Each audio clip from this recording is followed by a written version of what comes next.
एक दिन औरंग यूं कहे रतन वालो काई विशेष, मांगो मुख स्यूं देउन आस करण दुर्गेश। औरंगजेब के 3 बड़े शत्रु एक साथ खत्म होते हैं। तो औरंगजेब के नाचने का कारण तो यह भी था, क्या डंके डंके तो सारे सलट गए, अब अपने खिलाफ आई कौन। कि बाबो कहे पुकार तीन जाणुन अनुरो वेश, कारण की निज नैण स्यून देखियो निज दुर्गेश। और दुर्गादास जी ने अकबर के पास मैसेज किया, अकबर मुगल बादशाह बनना चाहता है क्या। औरंगजेब का अब जीवन का एक ही उद्देश्य बचा कि और किसी को मारूं नहीं मारूं, अकबर को मारूंगा। उसने कहा रे काल मरी आज भूतनी होगी, और अब यार तेरे को एक ही आदमी बचा सकता है। कौन? कटप्पा। कौन बचा सकता है? महाराज छत्रपति संभाजी। दुर्गादास जी रिप्लाई करते हैं कि खग वालोन जग वालोन वालो मूर्धर देश, श्याम धर्म वालो सदान नित वालो नरेश। इसलिए आज भी जब भी स्वामी भक्ति का नाम आता है तो अपने सामने 2 ही कैरेक्टर आके खड़े हो जाते हैं, दुर्गादास और पन्नादा है। तीसरा कैरेक्टर अपने सामने चेतक है, मिनख तो नहीं है। तो बाद में अजीत सिंह को किसके गांव में रखा गया? कलेंद्र। किसके घर पे रखा गया? अब उधर औरंगजेब को पता चला, भाई पता चलना ही था, ये निकल गए। उन सैनिकों ने जाके औरंगजेब को कहा कि सर वो अजीत सिंह को लेकर दुर्गादास राठौड़ निकल गया। औरंगजेब ने कहा पर निकल कैसे सकता है, तुम क्या कर रहे थे बाहर? उनका है सर हम नागिन डांस देखने लग गए थे। औरंगजेब ने कहा निकम्मो, मैं ना उल्टे लटका के नीचे बास्ते बाढ़ दूंगा तुम्हारे, और तुम ऐसे कैसे कर सकते हो। पर ये बात अब बाहर लीक नहीं होनी चाहिए, कोई किसी को नहीं बताएगा, बाहर नहीं जानी चाहिए बात। सर तो लोग तो पूछेंगे ना टाबर कहां गया। औरंगजेब ने कहा वो मैं देख लूंगा। अगले दिन औरंगजेब जब दरबार में आया तो उसके हाथ में एक छोटा सा बच्चा था। उसने दरबार में आके सब दरबारियों के सामने कहा कि अजीत सिंह है, और वो भगोड़ा दुर्गादास भाग गया डर के मारे, बच्चे को यहीं छोड़ के भाग गया। और इस बच्चे को आज मुसलमान बनाया जाता है और इसका नाम बदल कर किया जाता है मोहम्मदी राज। क्या क्या किया जाता है? आज के बाद इसका नाम अजीत सिंह नहीं है, आज के नाम इसका नाम क्या है? हम इसको पालेंगे और बाद में बड़ा होने के बाद इसको जोधपुर का राजा बनाएंगे। पर आज के बाद ये अजीत सिंह नहीं, अब ये मुसलमान, और इसका नाम क्या है? और चूंकि इसकी मां दुर्गादासन सब भाग गए, अब इस बच्चे को रखेगा कौन? तो आज के बाद मेरी बेटी इस बच्चे को रखेगी। और औरंगजेब की बेटी का नाम था जबुनिसा। क्या नाम था? कौन संभालेगी इसको? जबुनिसा संभालेगी। मुगल वैसे भी अपनी बेटियों की शादी नहीं करते थे, मुगलों की राजकुमारियां सारी कुंवारी मरती थी। मुगलों में हमेशा एक डर था कि बाप के मरने के बाद भाई भाई राज्य के लिए आपस में लड़ते थे, तो भाई एक भाई बाकियों को मार के राजा बनता था, तो भाइयों वाली लड़ाई तो हमेशा होती थी। उनको डर था कि यदि बेटी की शादी कर दी जवाई हो रह जाएगा। और हुआ था बाबर के मरने के बाद में, और जो हुमायूं का इनका जवाई था वो और आ गया था। उसने कहा था मुझे और राज्य के अंदर हिस्सा दिया जाए, तो इन्होंने अपने बेटियों की शादी करनी बंद कर दी थी। तो बेटियों की शादी करते नहीं थे, ये बेचारी सारी कुंवारी मरा करती थी। तो जब उन्हें फ्री बेटी थी, उसका टाबर तो पाड़ और तो कुछ मत कर। तो लिखो औरंगजेब ने नकली अजीत सिंह का नाम बदलकर, अब इधर उधर अजीत सिंह, वो औरंगजेब कह रहा है कि अजीत सिंह ओरिजिनल तो मेरे पास में, इसका नाम मोहम्मदी राज है। दुर्गादास ये तो जानती है भाई अपने पास ही है। पर अब अजीत सिंह को जोधपुर का राजा बनवाना, जोधपुर का राजा तब बनवाया जाएगा जब औरंगजेब को हराएंगे, औरंगजेब से लड़ेंगे। पर औरंगजेब से लड़ेंगे कैसे? अकेले तो अपने पार पड़ेगी नहीं। तो औरंगजेब के खिलाफ अपनी सहायता कौन कर सकता है? तो मेवाड़ राणा जी थे राज सिंह, और राज सिंह जी चला चला के पंगे ले ही रहे थे। जजिया वाला पंगा चल रहा था उनका, चारूमती वाला पंगा उनके साथ चल रहा था, नाथद्वारा के मंदिर वाला पंगा चल रहा था। तो राज सिंह जी के पास समाचार गया कि राज सिंह जी, अजीत सिंह को राजा बनाना है, इसलिए औरंगजेब के खिलाफ लड़ना है, आप लड़ाई लड़ सकते हो क्या? राज सिंह ने कहा जब 3 पंगे चल रहे हैं तो एक और लिया से अपने समर्थन कर देंगे। अपने पढ़ते हैं राठौड़ सिसोदिया गठबंधन, याद आया थोड़ा बहुत? देखो तब 2 रियासतें एक साथ मिल गई, मेवाड़ और मारवाड़। कौन कौन सी 2 रियासतें? औरंगजेब को लगा यार पंगा बड़ा होगा, तो औरंगजेब ने भयंकर बड़ी सेना भेजी। एक उदयपुर के अंदर एक जगह पड़ती है देबारी, बड़ा युद्ध हुआ, भयंकर वाला युद्ध हुआ, पर औरंगजेब जीतता है इस युद्ध को। कौन जीतता है? अच्छा, अब इनके समझ में ही, राज सिंह के, दुर्गादास जी के समझ में, अजीत सिंह तो टाबर है, अजीत सिंह की तरफ से संघर्ष तो कौन कर रहा है? दुर्गादास। इनके समझ में है कि औरंगजेब के खिलाफ ऐसे पार तो औरंगजेब के स्तर पे जाके लड़ने के लिए औरंगजेब की तरह कमी ना बनना पड़ेगा, है ना।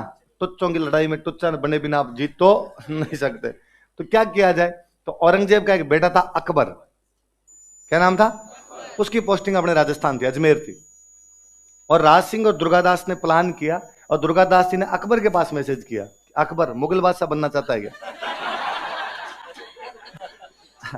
ये तैयार रहते थे बेटे सारे के सारे बादशाह बनने के लिए। और ये क्या, अपने राजा महाराजाओं में ये था ही, बाप को मार मार के राजा बनने में मजे आया करते थे सबको। तो मैं कहता हूँ भाई पुराने वाला टाइम कोई अच्छा नहीं था, अब वाला टाइम अच्छा है। बापू को सल्टा देते यार, चलते ही है। तो कहा तुम मुगल बादशाह? उसने कहा यार बनना चाहता हूं, पर जब तक डैडी बैठे हैं तब तक तो कैसे बनूं, और पापा मरेंगे, पापा मरने के बाद मैं मेरे भाइयों को मार दूंगा और बाकी भाइयों को मार के राजा बनूंगा। दुर्गादास जी ने समझाया कि देख, एक तो तेरे पापा सुबह शाम दोनों टाइम जिम जाते हैं, और मुझे लगता नहीं आदमी जल्दी से मर जाएगा। भाई कोई बीमारियां हो तो ही मरे, ये तो इसके बीमारी और नहीं है। और फिर तेरे से 3 बड़े भाई और हैं, तो पहली बात उनमें से कोई राजा बनेगा, और लड़ाई भी होगी, और उनमें से तेरे कोई मार देगा तो तू कैसे बन पाएगा? अकबर ने कहा यार बात तो सही, तो अभी कैसे बन पाऊंगा? तो उसने कहा तू तो घोषणा कर दे मैं राजा हूं, मेवाड़ और मारवाड़ 2 रियासतें तेरे साथ में खड़ी है, बड़ी रियासत है कि नहीं? अकबर ने कहा यार बड़ी तो है, तो हम दोनों तेरे साथ खड़े हैं, तेरा बाप आएगा तो मार लेंगे। अकबर ने कहा ये ठीक है। अकबर अपने पाली में एक जगह पड़ती है नाडोल, कौन जगह? नाडोल में खुद को मुगल बादशाह घोषित कर देता है। देखो इतने में राज सिंह जी तो मर गए थे, 1680 में राज सिंह की डेथ हो गई थी। दुर्गा उधर जयसिंह बन गया था, राज सिंह के बाद कौन बन गया था? जयसिंह शुरू में इनके साथ में था, बाद में राठौड़ सिसोदिया गठबंधन से अलग होता है, तो शुरू में इनके साथ में था। और नए साल वाले दिन 1 जनवरी 1681 को, 1 जनवरी अकबर खुद को कहां पर मुगल बादशाह घोषित कर देता है? नाडोल। कहां कर देता? अब ये बात औरंगजेब के पास पहुंची, औरंगजेब को लगा यार ये तो मेरे से भी अगले लेवल पे चले गए, पर ये तो बेटे से बगावत करवा। ये सवाल पूछा, स्टार लगाओ इसके, कि अकबर ने खुद को मुगल बादशाह कहां घोषित किया था? नाडोल। कहां घोषित किया था? इनको लगा यार मरवा दिया, अब क्या किया जाए अपने। अकबर का एक सेनापति था तहव्वुर खान। सेनापति कौन था? अकबर का सेनापति, अकबर के साथ है, यहीं पर है, नाडोल के अंदर है। औरंगजेब ने तहव्वुर खान के पास समाचार भिजवाया कि तहव्वुर खान, मैंने सुना है कि तुम मेरे खिलाफ अकबर को विद्रोह के लिए भड़का रहे हो और अकबर को तुमने मुगल बादशाह घोषित किया है, पर तुम ये मत भूलना कि तेरे बीवी बच्चे आगरा रहते हैं। बीवी बच्चे कहां रहते हैं? मतलब यह था कि यदि तुम अकबर के साथ हो तो शाम से पहले पहले तुम्हारे बीवी बच्चों के फिश पकोड़े बना लूंगा मैं। अब बापड़ा आदमी यार लुगाई टावरों के दबाव के अंदर तो आए, और तहव्वुर खान के पास सेकंड मैसेज आया कि हमें नहीं पता कैसे होगा, लेकिन अकबर के दुर्गादास के बीच में जो भी गठबंधन है वो टूटना चाहिए। साम दाम दंड भेद ये इनके प्रकार लगा, वरना तेरे लुगाई टावर तो गिरफ्तार है हमारे पास में। तो तहव्वुर खान शाम के टाइम में दुर्गादास के कैंप में जाता है। ये नाडोल के आसपास पड़े हुए, एक तरफ मेवाड़ वालों की आर्मी पड़ी, एक तरफ दुर्गादास जी कैंप लगा के पड़े, और बीच के अंदर कौन सो रहा है आपका? अकबर। अकबर का कैंप है। दुर्गादास जी के पास गया तहव्वुर खान, उसने जाकर दुर्गादास जी, कई दिन से मेरे मन में ये बात थी कि आपको कैसे बताऊं मैं, आज मेरे से रहा नहीं गया, मैं बताना ही चाहता हूं आपको। क्या बात है? देखो आप बहुत सीधे सज्जन आदमी हो, इतने दिनों से मैं देख ही रहा हूं आपको, पर औरंगजेब और अकबर ये सज्जन नहीं है। कैसे? तो ये दोनों बाप बेटे आपस में मिले हुए हैं, इनका तो प्लान ये है कि दुर्गादास को पकड़ के मेरे पास लाया जाए, और ये आपको पकड़ के अकबर औरंगजेब को देगा, इसलिए आपको नजदीक रख रहा है। नहीं नहीं यार, अकबर तो हमारे साथ, हमने उसे मुगल बादशाह बनाया, हमारे साथ समझौता है। उसने कहा नहीं नहीं साहब, ये तो बेटा नंबरी बाप 10 नंबरी है, ये दोनों आपस में मिले हुए। और दुर्गादास जी का दिमाग खराब हुआ। फिर भी उनको तहव्वुर खान की बात पर विश्वास नहीं। उनका नहीं यार तहव्वुर खान मैं कैसे मान लूं? तो कहा आप तो एक काम करो, नहीं मानोगे मुझे पता है, बात क्यों मानोगे आप मेरी? अकबर से जाके एक बार बात करो, आपने तो जिंदगी देखी है, दौड़े लिए हैं सिर में, तो समझ में आ जाएगी आपके, उससे जाके बात करोगे तो भी।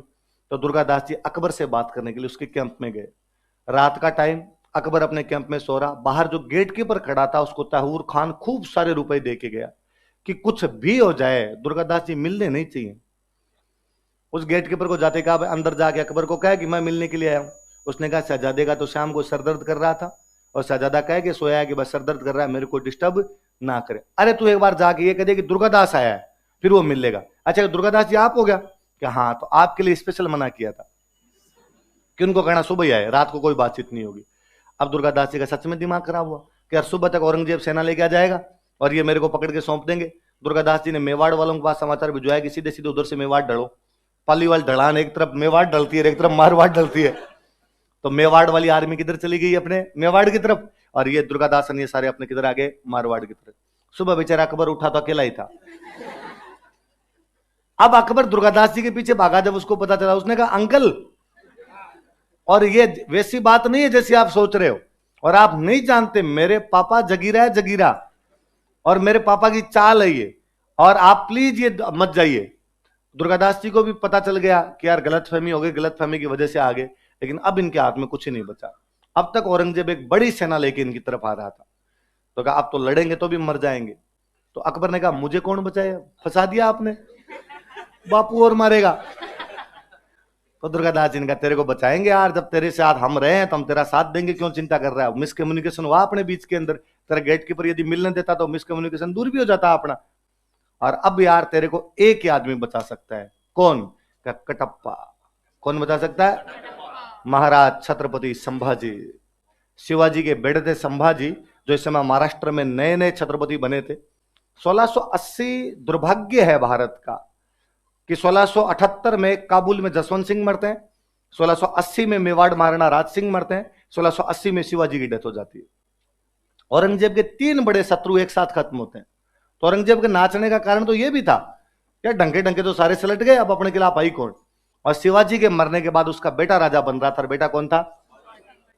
एग्जैक्टली कुछ वैसा ही है जैसा अमर सिंह के साथ में, कि प्रताप की चमक के सामने अमर सिंह दिखाई नहीं देते, वैसा का वैसा संभाजी है। संभाजी मराठों का दुर्धर्ष योद्धा है। संभाजी के सामने शिवाजी कुछ टिकते ही नहीं है। भयंकर भयंकर भयंकर छत्रपति बनाता हो। तो संभाजी अपने को बचा सकते हैं। तो संभाजी को मैं जानता ही नहीं। वो दुर्गादास ने कहा कि मेरे साथ चल। दुर्गादास जी मारवाड़ से लेके और उसको अकबर को यहां से मालवा क्रॉस करवाते हुए वहां से पहुंचते हैं साउथ संभाजी के पास। और संभाजी को जा कहते हैं भाई हम दोनों औरंगजेब के खिलाफ लड़ रहे हैं, आप औरंगजेब के खिलाफ लड़ रहे हो, आप हमारा साथ दो। संभाजी इनका पक्का साथ है, रहो यहां पे आराम से लड़ो। तो ये दुर्गादास जी अकबर को लेके कहां चले जाते हैं? संभाजी के पास। औरंगजेब का अब जीवन का एक ही उद्देश्य बचा कि और किसी को मारूं नहीं मारूं, अकबर को मारूंगा। तो औरंगजेब ने अपनी पूरी आर्मी कहां लगाई? साउथ। औरंगजेब का साउथ में जाना औरंगजेब के लिए इतना घातक सिद्ध हुआ कि मुगल साम्राज्य का पतन हो गया। अगर जब मिडिवल पढ़ेंगे तब हम पढ़ेंगे कि मुगलों के पतन का सबसे बड़ा कारण औरंगजेब की दक्षिण भारत की नीति थी। वो साउथ इंडिया में इतना उलझा, बाद में वो 1680 में साउथ इंडिया जाता है, फिर पूरी जिंदगी साउथ इंडिया में रहा और कहीं ध्यान ही नहीं दे पाया। और ये मारवाड़ वालों के लिए इतना अच्छा हुआ कि औरंगजेब जो साउथ में बिजी है, मारवाड़ वालों ने मुगलों की मारवाड़ में जीते कैंप से उड़ा दिए और इन्होंने मारवाड़ के अंदर अलग जगह जगह जगह जगह अपने कब्जे करने शुरू कर दिए। औरंगजेब इसीलिए मेवाड़ वाले जयसिंह से संधि करता है, क्योंकि उसे पता था कि यार यदि मेवाड़ तंग करता रहा तो मैं साउथ में ध्यान नहीं दे पाऊंगा। तो उसने जयसिंह को कहा कि तू पूर्व मंडल बदनौरी रख रुखा ले केवल, और तू मेरे साथ संधि कर ले जैसे तैसे हो जाए, ताकि अपनी आपस में लड़ाई नहीं हो। जयसिंह को भी लगा कि यार इतने सालों से लड़ाई कर रहे थे, अब लड़ाई को थोड़ा दिन रोक देते हैं, वैसे भी अपने कुछ देना तो पड़ नहीं रहा है। तो औरंगजेब चला जाता है साउथ। ये 9 साल वहां साउथ में लड़ते हैं। कितने साल? 9 साल बाद औरंगजेब संभाजी को पकड़ के मार देता है। इतिहास की सबसे दर्दनाक मौतों में से एक संभाजी की मौत है। संभाजी के एक एक अंग काटे थे औरंगजेब, अंगुली भी, पूरी अंगुली नहीं काटनी एक साथ, आज इतनी काटो फिर इतनी काटो फिर इतनी काटो, कई दिन तक यूं अंग अंग अंग अंग काट के बाद में नदी के अंदर बहाए थे औरंगजेब ने। संभाजी जब मर गए तो अकबर ने कहा अब अपनी सहायता कौन करेगा। तो उसने दुर्गादास जी वही है, 9 साल तक वहीं रहे थे लोग। अकबर ने कहा मैं जाता हूं ईरान। कहां चला जाता हूं? मैं ईरान से सहायता लेके आता हूं। दुर्गादास जी ने कहा ठीक है, मैं वापस मारवाड़ जाके संभालता हूं भाई क्या चल रहा है, हमारे क्या नहीं चल रहा है। और अकबर ने कहा मैं जब ईरान से आऊं तब आप मारवाड़ चढ़ जाना, मारेंगे बापू को तो मारेंगे आज, नहीं तो कल मारेंगे, इसको तो मारना ही। अकबर बापड़ा गया ईरान। ईरान के राजा ने उसको रखा अपने पास में, लेकिन थोड़े दिन बाद ईरान के राजा ने अकबर को मार दिया था। तो लिखो अकबर का अंत बापड़ेगा बुरा, दुर्गादास जी के चक्कर में आके मरमुरा गया बापड़ा। कई मन ही मन सोचते हैं कि कई दिन बाद छोड़ो घर पे जाते लगता है सर कई बार तो कि ये क्यों हुआ ऐसा। अच्छा, अकबर तो बापड़ा मर गया। अब जब ये दुर्गादास अकबर वहां से गए थे ना, तो अकबर का एक बेटा था बुलंद अख्तर और एक बेटी हुआ करती थी, उसका नाम था सफियतुन्निसा। इन दोनों को अब कहां लेके जाए भाई, टाबरों को लेके कहां घूमे। तो दुर्गादास जी ने अकबर को कहा था भाई अपने उधर चलेंगे, बच्चों की मारवाड़ में व्यवस्था कर देता हूं। तो दुर्गादास जी मारवाड़ में इनको रख के गए, अपने किसी जानकार के घर पे पूरा इनका प्रबंध वगैरह करके गए थे। दुर्गादास जी जब वापस आ जाते हैं मारवाड़ तो इन बच्चों को बाद में दुर्गादास जी रखते हैं। अकबर उधर मर जाता है, ये बच्चे किसके पास रह गए?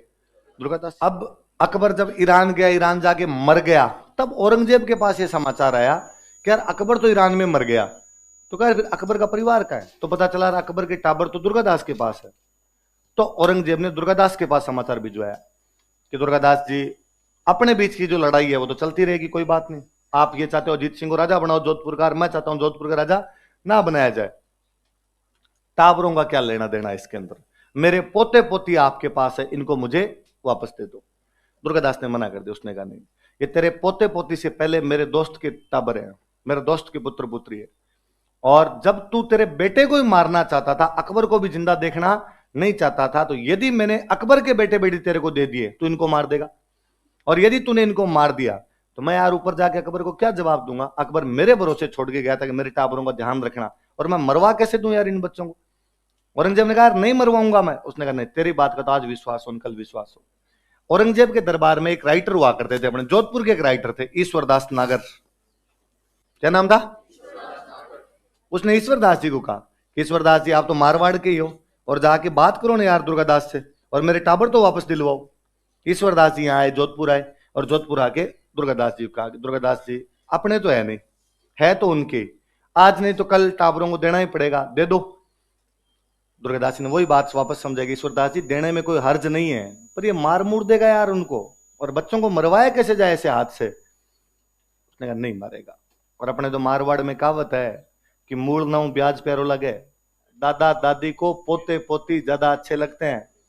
अपने दादाजी ने अपने पापा को पीटा होगा, लेकिन अपने को उन्होंने हर बार बचाया। दुर्गादास जी ने कहा आप कर रहे हो तो भेज देता हूं, पर दोनों को एक साथ नहीं भेजूंगा, मैं अलग अलग भेजूंगा इनको। तो ठीक है, तो बेटे को मेरे पास रखूंगा, पहले इस बेटी को मैं भेजूंगा, मैं देखूंगा सही तरीके से औरंगजेब रख रहा है तो ठीक, इस बेटे को भी भेज दूंगा, तो ठीक, एक को तो भेजो। तो पहले लड़की को भेजा। तो कहते जैसे सफीतुन्निसा औरंगजेब के दरबार के अंदर पहुंची तो औरंगजेब बड़ा राजी हुआ, पोते को गले लगाया, पास में बिठाया, अरे मेरी बच्ची आई, इतने दिनों बाद आई।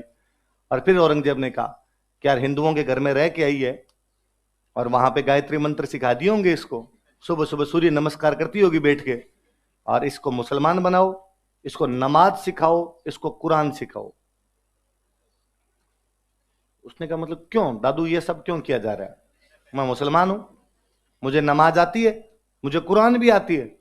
अब औरंगजेब के लिए अचंबा करने की बात थी। तो औरंगजेब ने कहा तुम्हें कहां से आई, तुम तो वहां हिंदुओं के घर में रहती थी। तो एक मौलवी साहब आते थे, और मौलवी साहब आके दिल्ली में सिखा के जाते थे नमाज और कुरान। तो मौलवी साहब को कौन भेजता था? बाबा जी। बाबा जी कौन? दुर्गादास। तो दुर्गादास तुम्हें पीटता नहीं था? तो नहीं, तो चॉकलेट ही वही लाके दिया करते थे, ध्यान ही हमारा तो वो रखा करते थे। अच्छा, तो वो मेरे बारे में तुम्हें अनाप शनाप नहीं बकता था, मेरे बारे में गालियां नहीं निकालता था तुम्हें, आपका तो जिक्र ही नहीं आया कभी, कोई बात ही नहीं की। और औरंगजेब यूं गड़गड़ा हो जाता है, गड़गड़ा समझते हो मतलब यूं अब रोए वैसी हालत है एकदम, कि आपके गले तक यूं पानी भरा है एकदम। और औरंगजेब कहता है कि दुर्गादास आजकल कैसा दिखता है? मैंने कई साल पहले देखा था उसको, जब वो जसवंत सिंह के साथ दरबार में रहता था। अब वो कैसा दिखता है, क्या करता है, क्या बोलता है, कितना बूढ़ा हो गया, बाल धोले हुए कि नहीं हुए अब तक उसके? तो लड़की कहती है अब कई साल हो गए, अब मैंने उनकी शक्ल नहीं देखी। क्यों? अब तुमसे मिलने नहीं आता? कि नहीं, मिलने तो आते हैं, पर अब जब मैं बड़ी हो गई थी उसके बाद जब मिलने आते तो बीच में पर्दा तान लेते हैं। अपने राजस्थान में था भी कि जब लड़कियों की थोड़ी उम्र हो जाया करती थी तो बाप भी लड़की से बात नहीं करता था, सीधे बीच में पर्दा तान कर वैसे बात किया करते थे। घर के सदस्य भी पर्दे के उधर रहेगी, महिलाएं इधर आके बात करेंगे एकदम। तो उसने कहा अब तो कई साल हो गए मैंने मुंह नहीं देखा उसका, कि बाबो कहे पुकार तीन जाणुन अनुरो वेश, कारण की निज नैण स्यून देखियो नहीं दुर्गेश। कि मैं तो बाबा कह के पुकारती थी, उसकी वेशभूषा मुझे याद नहीं है, क्योंकि अब मैं कई साल हो गए उनको मैंने देखा अपनी आंखों से नहीं। तो औरंगजेब को लगता है यार क्या महानतम शत्रु है जिसके पास में दुश्मन के पोते पोती बैठे थे, और उसने इन लोगों का इतना ध्यान रखा, केवल ध्यान नहीं रखा बल्कि इनकी धार्मिक शिक्षा का प्रबंध तक किया है। और वाकई दुर्गादास जी इस मामले में महानतम व्यक्ति है। मारवाड़ में खूब सारे लोगों ने दुर्गादास जी को कहा था कि औरंगजेब से बदला लेने का इससे बड़ा अवसर अपने पास में नहीं हो सकता, सफीतुन्निसा की शादी अजीत सिंह से कर देते हैं। औरंगजेब यही तो कह रहा है कि साहब अजीत सिंह को मुसलमान बनाऊंगा, लो औरंगजेब की पोती अपने अजीत सिंह से ब्याह दो, फिर देखते हैं क्या करेगा क्या नहीं करेगा। पर दुर्गादास मना करते हैं, नहीं ऐसा नहीं किया जा सकता, ये औरंगजेब की पोती होने से पहले अकबर की बेटी है, अकबर अपना दोस्त था, वो कह के गया था बच्ची का ध्यान रखना, और अपने बच्चे के साथ ये नहीं कर सकते। दुर्गादास जी इसलिए महान नहीं है कि उन्होंने लड़ाई की थी, राजस्थान में खूब सारे लोगों ने लड़ाई किया, और राजस्थान के मनुष्य सभ्यता ने जहां विकास लिया होगा वहां लोगों ने लड़ाई की होगी। कोई व्यक्ति नैतिक चरित्र से कितना महान हो सकता है, उसका बेहतरीनतम उदाहरण दुर्गादास है, कि उस बंदे ने इन विपरीत परिस्थितियों में भी अपने नैतिक मूल्य जो थे उनका दामन नहीं छोड़ा था। औरंगजेब इतना राजी होता है कि औरंगजेब दुर्गादास जी के पास मैसेज करता है कि दुर्गादास आज मैं तुमसे इतना राजी हूं कि जो मांगेगा वो मिलेगा, मांगा जो चाहिए वो मैं तुझे दे दूंगा। एक दिन औरंग यूं कहे रतन वालो कहीं विशेष, मांगो मुख स्यूं देऊन आस्करण दुर्गेश। ये आस्करण के बेटे दुर्गादास, जो तुझे अच्छा लगता है वो मैं तुम्हें देने के लिए। दुर्गादास जी रिप्लाई करते हैं कि खग वालोन जग वालोन वालो मुरधर देश, श्याम धर्म वालो सदान नित वालो नरेश। मुझे तलवार अच्छी लगती है, संसार अच्छा लगता है, स्वामी भक्ति अच्छी लगती है, मेरा धर्म अच्छा लगता है, पर सबसे अच्छा मुझे अजीत सिंह लगता है। इसलिए हे औरंगजेब, तू कुछ देना ही चाहता है तो अजीत सिंह को जोधपुर का राजा बना दे। औरंगजेब ने कहा बस ये एक अच्छा नहीं लगता मुझे, बाकी ये जो पहले तू बोल रहा था ना, ये सारे अच्छे लगते हैं मुझे भी, भाई इधर एक थोड़ा सा लोचा है और ये मुझे अच्छा नहीं लगता। भाई दुर्गादास इनका ठीक है। तो फिर लड़ाई जिंदाबाद थी, जिंदाबाद है और जिंदाबाद। 1707 तक औरंगजेब जिंदा रहा था, तब तक उसने अजीत सिंह को राजा नहीं बनने दिया। 1707 में औरंगजेब मरता है। औरंगजेब के मरने के बाद राजा बनता है बहादुर शाह। कौन बनता है? और बहादुर शाह के टाइम में फिर समझौता था देबारी, और देबारी समझौते के बाद में अजीत सिंह, सवाई जय सिंह और अमर सिंह सेकंड, उन तीनों की सेनाएं एक साथ आती है, मारवाड़ पर हमला करती है और अजीत सिंह को जोधपुर का राजा बनाती है। तो अजीत सिंह बाद में राजा जाके बनाया 1708 में। कब बनाया? तथा उसने दुर्गादास राठौड़ को देश निकाला दे दिया। या अल्लाह, ये क्या किया? लिखो लिखो पहले, इतने आंखें फाड़ फाड़ के मत देखो, दुनिया में कुछ भी संभव है। लिखो। दुनिया का दुर्गादास जी, आपका समय समाप्त होता है, अब रवाना हो जाइए इधर से। अपने जब पढ़ते हैं तब अपने को बड़ा बुरा लगता है, पेन चलता चलता रुक जाता है। हे भगवान, क्या मैं इस पल को रिवर्ट कर सकता हूं? मैं ये नहीं सुनना चाहता था, मेरी कलम ये लिखने के लिए अब मुझे बाध्य कर रही है, पर मैं लिखना नहीं चाहता हूं। ऐसा क्यों किया अजीत सिंह ने? तो एक क्लास के अंदर तो मैंने लाइन लिखवाई, उसके बाद हो गया टाइम, भाई टाइम हो गया, तो मैंने कहा अब आगे की कड़ियां जानने के लिए सुने कल का एपिसोड। टावर के नहीं, आज ही बता के जाओ।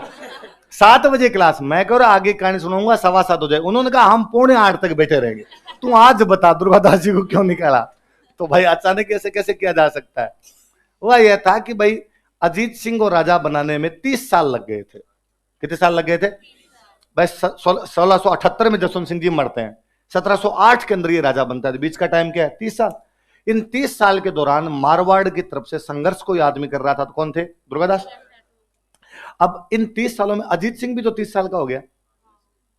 अजीत सिंह कितने? अजीत सिंह अब टाबर थोड़ी है, अब अजीत सिंह कितने साल का है? 30।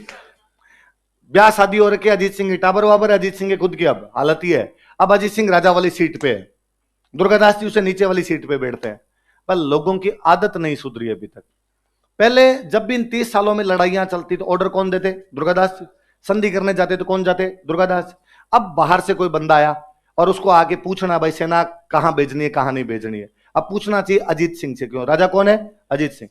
पर वो आदत पड़ी हुई, वो आगे पहले दुर्गादास जी से पूछ लेते कि वो दुर्गादास जी सेना भेजनी थी, फिर उसके आदत आ कि नहीं यार अजीत सिंह, अरे सॉरी सर सॉरी, हाँ अजीत सिंह जी आप बताओ। अजीत सिंह को बड़ा बुरा लगता है जब राजा मैं हूं तो पूछे दुर्गादास जी से क्यों। कोई संधि के लिए आगे पूछे, नमस्ते भी पहले करो तो पहले दुर्गादास जी कर ले, क्योंकि प्रोटोकॉल कहता है कि भले दुर्गादास जी उम्र में बड़े होंगे, भले दुर्गादास जी ने कुछ भी किया होगा, लेकिन पहला नमस्ते तो राजा को होना चाहिए। और राजा कौन है? अजीत सिंह को बुरा लगना शुरू हो गया। और अजीत सिंह ने 2-3 बार दुर्गादास जी को कहा भी कि बाबा जी अब आप दरबार में मत आया करें, आपको जब मैं दरबार में देखता हूं तो मुझे मेरे संघर्ष के दिन याद आ जाते हैं। पर दुर्गादास जी भी इन बातों को समझ नहीं पाए, वो भी दिल्ली लठ लेके एकदम दरबार में तैयार रहते। एक दिन कहते हैं भाई दुर्गादास जी अपने घर पर बैठे हुए थे और बाहर अजीत सिंह का एक नौकर गया मतीरा लेके। क्या लेके गया? मतीरा तो पढ़ा था हमने, मतीरा लेके गया। दुर्गादास जी ने पूछा किसने भेजा? कि साहब अजीत सिंह ने भेजा है। इसका मतलब ही था कि मत रहो, मती रहो। अब यहां पे सिंबॉलिक, उससे बोला तो गया नहीं मुंह से कि आप यहां से निकल जाओ, पर उसने मतीरा भेज के संकेत दिए थे कि अब यहां पर रहना मत रहो, मती। दुर्गादास जी ने हाथों हाथ काले कपड़े पहने, काला घोड़ा लिया, यहां से मेवाड़ चले गए। कहां चले गए? पहले जब भी देश निकाला देते तो कैसे कपड़े पहन के जाया करते थे? काला रंग शोक का प्रतीक होता था, देश छोड़ रहा हूं मैं तो काले कपड़े पहन के निकल जाते। ये स्वामी भक्ति का चरम है। वो आदमी चाहता तो इस समय अजीत सिंह के खिलाफ यहां पे बगावत कर सकता था, रिजल्ट भले ही कुछ भी होते, लेकिन वो कह सकता था कि भाई तुम ऐसे कैसे कर सकते हो मेरे साथ, जब मैंने 30 साल तक तुझे पाल पोस के बड़ा किया तुम मुझे घर से बाहर निकाल दोगे।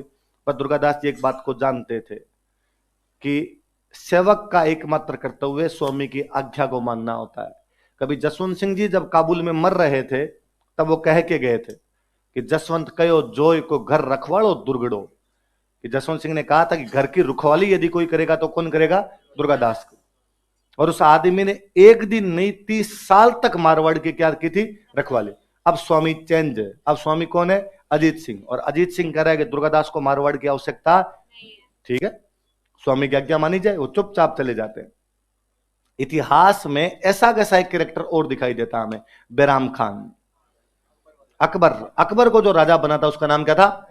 यदि आपने जोधा अकबर मूवी देखी हो तो उसमें एक कैरेक्टर है खान बाबा, लंबा चौड़ा डील का डाकी टाइप का पठान, ये मोटी मोटी आंखें उसकी। और वो बाकायदा अकबर को राजा बनाने वाला आदमी वो था कि जब हुमायूं यहां पे दिल्ली में मरता है तब पंजाब के किसी एक निर्जन स्थान पर एक चबूतरे पर बिठाकर वो 14 साल के अकबर का राज तिलक करता है, कसम खाता है कि मैं अकबर को दिल्ली के सिंहासन तक लेके जाऊंगा। और वाकई वो दिल्ली के सिंहासन तक लेके आया था। अगले कुछ सालों तक सल्तनत को केवल और केवल बैराम खान संभालता है। लेकिन जैसे अकबर के पास में पावर आती है, अकबर बैराम खान को बहुत नापसंद करने लगता है।